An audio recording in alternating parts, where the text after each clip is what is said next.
Welcome to Global Hub Updates. Please subscribe to my channel and press the bell icon for more updates. Tensions are sky high tonight over the Baltic Sea. A dramatic military encounter has just concluded near Estonia 3. Russian MiG-31 Foxhounds were neutralized without a single shot fired. This wasn't a classic dogfight. It was a chilling display of 21st century electronic warfare. NATO sources call it a digital takedown, a silent ambush rewriting the rules of air combat. The Russian jets, known for speed and powerful radars, were rendered deaf, dumb, and blind by invisible electronic interference. This was a battle of signals, not missiles, a war of information, won by the side with better data. The message from NATO: the technological gap is real and wider than many assumed. The Russian jets crossed into NATO airspace, expecting a standard interception. Instead, they flew into a carefully prepared electronic trap. The MiG pilots, confident in their speed and missiles, had no idea they were being watched and targeted by forces they couldn't detect. The silence that met them was the response itself. Tonight, military planners worldwide are dissecting every detail of this encounter. What happened over the Baltic was more than an interception. It was a glimpse into the future of conflict. The incident began as a familiar display of Russian assertiveness. 3 MiG-31 Foxhounds took off from Kaliningrad, probing NATO's response. The MiG-31 is a Cold War relic, built for speed and long-range interception. Their flight path was a deliberate test, pushing north over the Baltic Sea. The pilots, confident in their powerful Zaslon M radars, expected a routine NATO scramble. This cat-and-mouse game is common in the region, a tense but familiar ritual. By flying close to Estonian airspace, they aim to force NATO to reveal its readiness and gather intelligence. Their screens showed a clear sky, their radars sweeping for threats. But this time, the expected NATO response never came. The airwaves were silent, the radars showed only empty sky.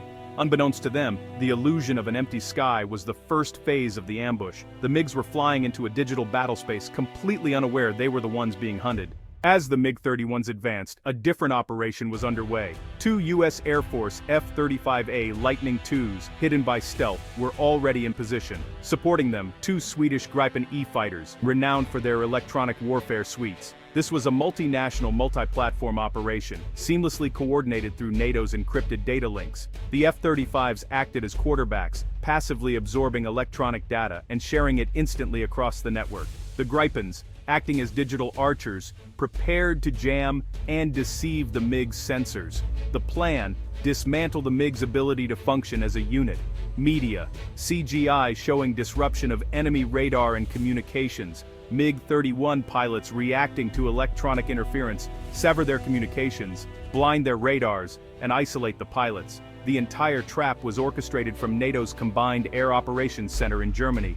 Commanders watched the invisible F-35's and waiting Gripens surround the Russian formation. They let the MiGs cross into Estonian airspace, a deliberate, legally justified move. The trap was set. The unseen hunters were ready.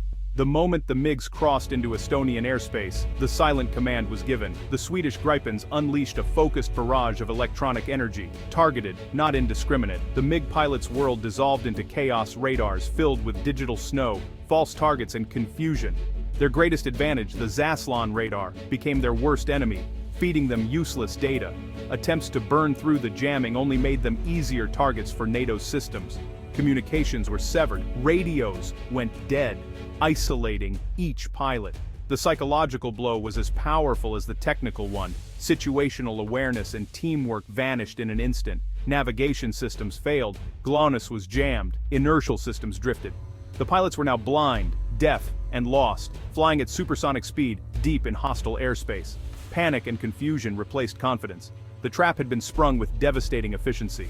This was network-centric warfare in action. The F-35's, with stealth and sensor fusion, were the operation's linchpins, never firing a weapon, but never needing to. By passively gathering data, they built a precise track of the MiGs and shared it instantly across NATO's Link 16 network. This created a shared consciousness. Every allied asset saw the same real-time picture. The Gripen's electronic attack used digital radio frequency memory, creating ghost targets and feeding false data to the MiG's radars. The Russian pilots weren't just blinded, they were deceived by their own sensors. The MiG's primary weapon, the R-37 missile, was useless without radar.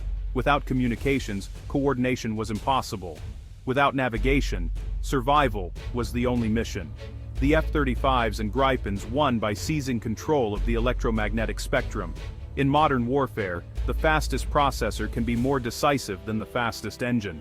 The battle was won by out-thinking, not out-flying, the enemy. Inside the lead MiG-31, disbelief turned to terror in seconds. Instruments betrayed the pilots. Radar screens became noise. Navigation displays jumped erratically. The calm of routine was shattered by a suffocating electronic blanket. The flight leader's frantic radio calls were met with silence. Was he alone? Had his wingman been shot down? Panic set in. The mission was forgotten. Survival became the only goal. The pilot pulled into a hard turn, desperate to escape. But without navigation, any direction was a guess. The MiG's speed, once an asset, now carried them deeper into confusion. The formation broke apart. Each pilot was now alone in chaos. One dove to lower altitude, another climbed, each hoping to break free. These uncoordinated actions made them more vulnerable. They were no longer a fighting force, but three disoriented men, each fighting a losing battle against an invisible enemy. Their gambit had failed, spectacularly and humiliatingly. The lesson: in the digital age, confidence can vanish in an instant. The heart of this incident lies in the technological chasm between the two sides. The MiG-31's Zaslon M radar was revolutionary in its day, a powerful centralized sensor, but modern warfare is about networks, not isolated power. The F-35's AESA radar is a networked information node, resistant to jamming and capable of multiple functions at once. The MiG's weakness reliance on a single, powerful sensor. NATO targeted the Zaslon with surgical precision, feeding it false information and overwhelming its analog-era processor. The MiG systems couldn't distinguish real from fake, like fighting a supercomputer with an abacus. The Zaslon's power became its vulnerability. In contrast, NATO operated as a distributed, resilient network. If one sensor was compromised, others filled the gap. The F-35s were flying data fusion centers, sharing a unified picture with all allies. The MiGs were three isolated platforms. NATO was a single integrated system. The battle was won by the superior network, not the superior airframe. Inside NATO's Air Operations Center, the mood was focused and intense. The electronic ambush was a deliberate, non-lethal response to escalating Russian probes. The plan, codenamed Silent Sentry, aimed to neutralize the threat without firing a shot. Commanders watched as the MiGs crossed into Estonian airspace, triggering the electronic attack. The F-35s remained invisible to the MiGs, but NATO tracked every move. Once the MiGs were disoriented and retreating, jamming was scaled back, allowing the pilots to regain control. A NATO AWACS broadcast a clear message. Aircraft in distress, you are in NATO airspace. Steer 090 to return to international airspace. We are monitoring your safe passage.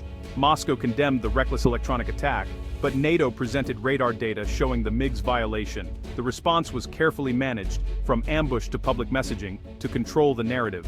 The onus for the incident was placed squarely on Russia. The world took notice. NATO's technological edge was undeniable.